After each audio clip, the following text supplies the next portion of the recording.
The next setting that we're going to be discussing is shutter speed. Shutter speed is a very important setting for the camera because it affects two parts of the image. One, it affects the overall exposure, and two, it affects the motion blur of the camera. Shutter speed is the length of time that the shutter is open to let light onto the sensor, and it's measured in fractions of a second, so 1/50, 1/200, 1/400. Your shutter speed will directly affect the exposure of your image. You can adjust it using the scroll wheel on top of the camera. As you scroll through your shutter speed, you'll notice that a numerical value in the bottom left-hand side of the display changes.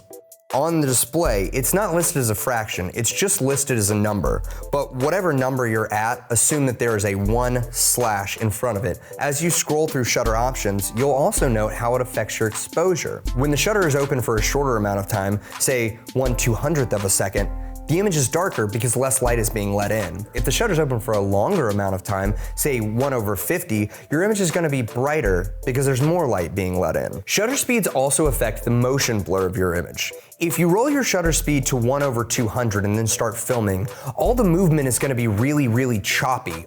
Whereas if you roll down to, let's say, 120 or 1/10, it's going to end up looking really blurry and really dreamlike.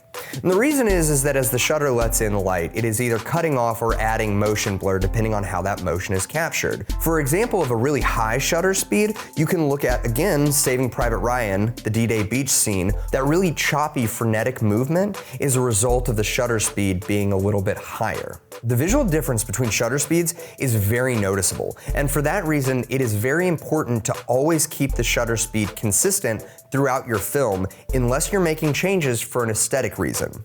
Now, the general rule of thumb with a DSLR is that your shutter speed should be double your frame rate. So if you're filming in 24 frames per second, then double that would be 1/48. The GH4 doesn't have a 1/48, but it does have a 1/50. So as you're filming your short, your shutter speed should always be at 1/50, unless you're making an aesthetic decision to either chop up your video a little bit or give it a little bit more of a dreamlike quality.